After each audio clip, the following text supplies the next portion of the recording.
तो आए कैसे हैं आप सब। उम्मीद करता हूँ आप सब ये अच्छे होंगे दोस्तों। हालांकि पीएफएमएस को लेकर के काफ़ी आप सब उत्साहित भी हैं और आप सबकी ट्रेनिंग का भी प्लान हो रहा है। जैसा कि लेटर की कॉपी आप देख सकते हैं यहाँ पे कई जिलों में ऑनलाइन के माध्यम से पीएफएमएस की ट्रेनिंग पंचायत सहायक की कराई जा रही है।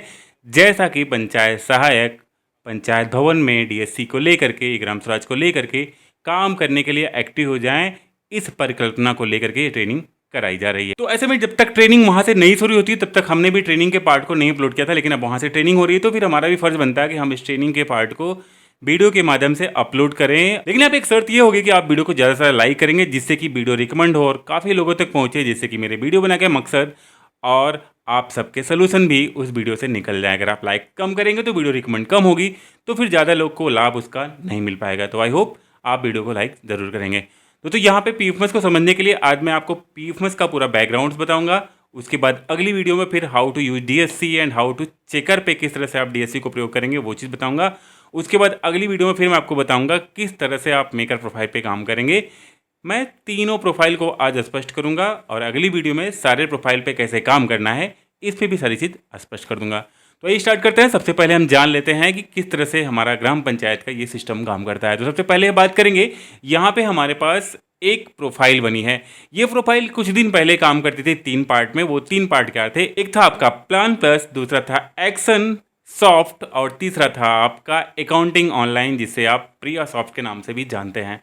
नाम तो आपने कभी सुना होगा, क्योंकि अगर आप अकाउंटिंग पे जब भी जाते हैं तो यहाँ पे ग्राम पंचायतों में प्रिया सॉफ्ट का नाम आता है। उसी को जहाँ पे अकाउंटिंग का सारा काम होता है उसी को प्रिया सॉफ्ट बोलते हैं। तो ये 3 तरह की प्रोफाइलें थी, लेकिन अब 2020 से क्या हुआ है, इन तीनों को कोलैब करके एक प्रोग्राम बना दिया गया जिसे हम बोलते हैं ई ग्राम स्वराज। लेकिन इस ई ग्राम स्वराज पे भी हमारे 3 तरह के ही प्रोफाइल्स बनाई गई हैं, जिसमें कि पहली प्रोफाइल कौन सी है हमारी, आप जानते हैं, जिसे हम बोलते हैं विलेज एडमिन के नाम से, जिसकी आईडी की पहचान हम इस तरह से कहते हैं। ये आईडी हमारी विलेज एडमिन की होती है। तो अब इस आईडी से होता क्या है ये हमको अच्छे से जान लेना है। जब तक हम अच्छे से नहीं जान पाएंगे तब तक हम यहाँ पे अच्छे से काम नहीं कर सकते हैं। तो मुख्य रूप से बात करें तो इस आईडी से होता क्या है, तो इस आईडी से हम पहली चीज़ जो एक्टिविटी होती है, एक्टिविटी का मतलब जो भी कार्य योजना हमारी जीपीडीपी होती है उसमें से एक एक काम को हम एक्टिविटी कहते हैं। उस एक्टिविटी को यहाँ पे हम इंक्रीज करते हैं। जीपीडीपी तो साल में एक बार डाली जाती है, मुख्य कार्य योजना जो होती है वो डाली जाती है, लेकिन हमारी जो छूटे बिचरे काम, मतलब जो इमरजेंसी काम होते हैं वो बीच में भी ऐड होते हैं 4 सप्लीमेंट्री के रूप में। मतलब अगर कोई इमरजेंसी काम है, वो काम छूट गया है जीपीडीपी में, मतलब मुख्य कार्य योजना के समय में, तो आप इसको बीच में भी ऐड कर सकते हैं। पहले ये 2 बार था, अब ये 4 बार ऑप्शन हो गया है। मतलब कभी कभी क्या होगा, जब आप काम करने के लिए आईडीज़ को ढूंढेंगे कि भाई मान लीजिए हमको एक सड़क बनवानी है और सड़क की आईडीज़ आपको वहाँ पे फाउंड नहीं होती है, तो फिर आप उसको सप्लीमेंट्री वहाँ डाल करके फिर उस आईडी को आगे प्रोग्रेसिंग करेंगे। प्रोग्रेसिंग करने के बाद ही उस आईडी पे भुगतान होगा। दोस्तों जैसा कि अभी सारे पंचायत सहायक या फिर जो भी पंचायत के लोग हैं इस चीज़ को नहीं जानते कि बिना किसी आईडीज़ के निकाले जीपीडीपी में बिना शामिल किए किसी काम पे भुगतान की प्रक्रिया को आगे नहीं बढ़ाया जाता है, क्योंकि कार्यवाही रजिस्टर में चीज़ें अंकित होंगी, उसके बाद पोर्टल पे अपलोड होंगी, उसके बाद ही उस आईडी पे भुगतान किया जाए, ऐसा प्राविधान बनाया गया है। अगर उस तरह से प्राविधान नहीं होता तो वो इलीगल माना जाता है। तो कहने के लिए जो विलेज एडमिन का प्रोफाइल है, ये प्रोफाइल काफ़ी सिंपल होती है, लेकिन इस प्रोफाइल का महत्व ज़्यादा है, क्योंकि ये प्रोफाइल से ही सारी आईडीज़ की न्यू यहाँ पे डाली जाती है। जब तक आपको यहाँ पे आईडीज़ नहीं मिलेगी और प्रत्येक आईडी पे आप फंड एलोकेट नहीं करेंगे, तब तक ये अगले भुगतान के लिए रेडी नहीं होती है। जैसे कि यहाँ पे सिस्टम क्या है कि जो केंद्रीय वित्त, जहाँ पे आप जानते हैं कि राज्य वित्त और केंद्रीय वित्त 2 तरह के हमारे खाते होते हैं ग्राम पंचायतों में, दोनों पे ही ग्राम स्वराज पोर्टल पे मैप होते हैं और उन्हीं के तहत भुगतान भी होते हैं। तो जैसे कि यहाँ पे आप जानते हैं कि ई ग्राम स्वराज पे जब तक किसी आईडी पे हम ये नहीं सिलेक्ट करते कि इस आईडी पे केंद्रीय वित्त या राज्य वित्त से भुगतान करना है, तब तक उसमें वो बैलेंस अलॉट नहीं होता है। तो हमको यहाँ पे आईडी सेलेक्ट करना और यहाँ से आईडी के सापेक्ष बैलेंस अलॉट करना भी होता है, उसके बाद ही मेकर से हम उस आईडी पे भुगतान कर पाते हैं। तो यहाँ पे अगली इंपॉर्टेंस बात कर लें तो यहाँ पे क्या होता है, यहाँ पे जो वित्तीय अधिकार की बात होती है, टेक्निकल अधिकार की बात होती है, तकनीकी अधिकार की बात होती है, तो उसकी भी अप्रूवल नंबर और उसकी अप्रूवल कॉपी यहाँ पे अपलोड करना पड़ता है। जैसे कि बता दें वो कॉपी कौन सी होती है, तो प्रत्येक आईडी पे क्या होगा, आपकी एमबी बुक बनेगी। एमबी का मतलब होता है मेजरमेंट बुक बनेगी। तो मेजरमेंट बुक से ही हम ये नाप लेते हैं कि किस तरह बजट होगा हमारे इस काम को लेकर के, और उस मेजरमेंट बुक के हिसाब से हम एस्टीमेट कॉपी को देखते हैं। एस्टीमेट कॉपी आप देख सकते हैं, यहाँ पे मैंने एक सिंपल दिखा दिया है।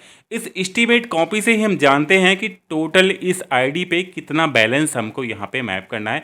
मैं अगली वीडियो में प्रॉपर बैलेंस मैप करना बताऊंगा। आज मैं आपको प्रोफाइल समझा रहा हूँ किस तरह से काम करता है, क्योंकि प्रोफाइल समझेंगे तो फिर प्रॉपर आप अगले स्टेप को समझ पाएंगे। जब तक आप सिस्टम नहीं समझेंगे तब तक आप काम में गलती कर सकते हैं। तो यहाँ पे जान लें ये एस्टीमेट, और फिर एस्टीमेट के अकॉर्डिंग बैलेंस अलॉट करेंगे। इस एस्टीमेट में ही आपकी तकनीकी जो स्वीकृति नंबर भी होंगे, उस नंबर को भी यहाँ पे आप इंट्रीज करेंगे। उसके बाद इसकी कॉपी को आप स्कैन करके अपलोड करेंगे। अपलोड करने के बाद फिर ये आईडी प्रोग्रेसिंग होगी। और इसे क्या करेंगे, फिर पहले तो हम देंगे टेक्निकल अप्रूवल, उसके बाद इसको देंगे एडमिनिस्ट्रेटिव अप्रूवल। अब डिपेंड करता है कि एडमिनिस्ट्रेटिव अप्रूवल हम किसको देंगे। जैसे कि आप जानते हैं कि जो भी वित्तीय पावर होता है 5 लाख तक अभी ग्राम पंचायत को है, 7 लाख तक एडीओ पंचायत को है, और उसके ऊपर जो है डीपीआर उसको, और उसके ऊपर 10 लाख तक के ऊपर है तो फिर वो जाएगा आपके जिला अधिकारी को अप्रूवल के लिए। तो काम कितना बड़ा है, ज़्यादातर आपके ग्राम पंचायत लेवल की होते हैं कि 5 लाख के अंदर की होते हैं, तो ग्राम पंचायत की अनुमति होगी। और वहाँ पे आप लिखेंगे किसकी अनुमति, तो ग्राम पंचायत वहाँ पे। उसके बाद वित्तीय धनराशि डालेंगे, कौन से फंड से डालना है एलोकेट, उसको सिलेक्ट करेंगे। उसके बाद फिर हम आगे बढ़ जाएंगे, आईडी को प्रोग्रेसिंग कर देंगे, ऑन गोइंग कर देंगे। वहाँ पे 3 तरह के फंक्शन मिलते हैं, ऑन गोइंग, अबांडेंट और कंप्लीट। ऑन गोइंग का मतलब है हम उस आईडी को प्रोग्रेसिव करते हैं पेमेंट के लिए।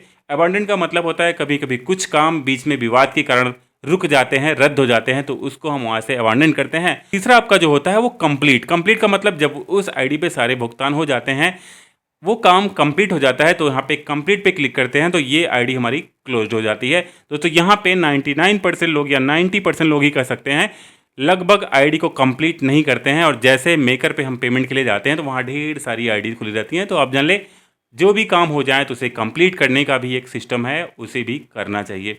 तो ये तो विलेज एडमिन का प्रोसेस है, लेकिन इस विलेज एडमिन पे इतने सारे काम होते हैं, इतने सारे काम को आपको समझना होगा ट्रेनिंग के अंदर में। और दूसरा सेटअप क्या होता है, दूसरा सेटअप हमारा होता है मेकर्स का। मेकर्स पे क्या होता है, अब जिस आईडी को आपने वहाँ से प्रोग्रेसिव किया है उसी आईडी को आप यहाँ पे ढूंढ लेते हैं। ढूंढने के बाद अब आपके सामने होते हैं बिल और बाउचर्स।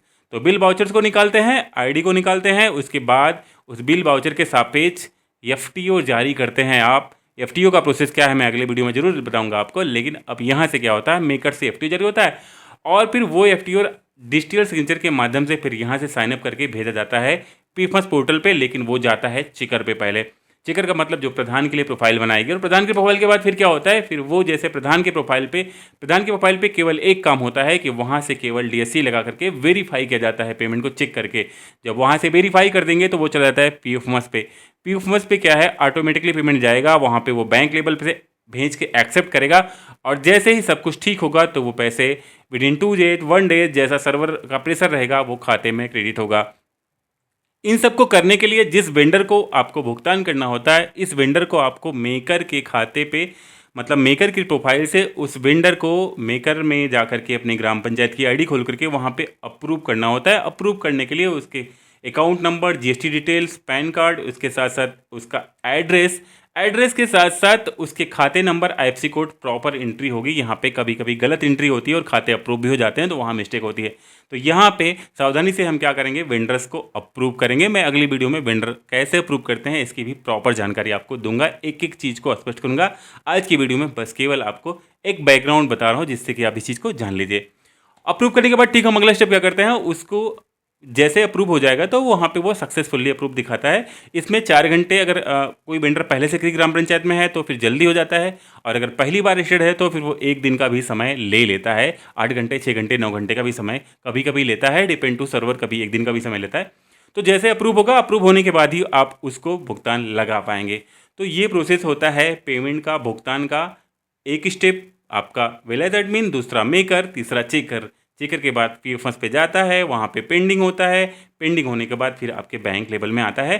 तो ये छोटी सी भूमिका थी इसको समझने की। अब इसमें आप तकनीकी स्वीकृति समझिए, वित्तीय स्वीकृति समझिए, उसके बाद आईडीज नंबर क्या होता है वो समझिए, एस्टीमेट की कॉपी समझिए, एमबी क्या होती है, मेजरमेंट बुक क्या होती है। इतनी चीज़ को आप अगर थोड़ा सा समझते हैं तो आप अच्छे से इस भुगतान की प्रक्रिया को सीख सकते हैं। तो आज से ही आप इस चीज़ को थोड़ा सा रीड करना समझ जाएं, जिससे कि आप एक अच्छे काम करने वाले बंदे बन जाएं। तो आई होप ये छोटी सी नॉलेज आपको काम की होगी। वीडियो छोटो लाइक करेगा, चैनल पर सब्सक्राइब जरूर करेगा। जय हिंद। बाय दोस्तों।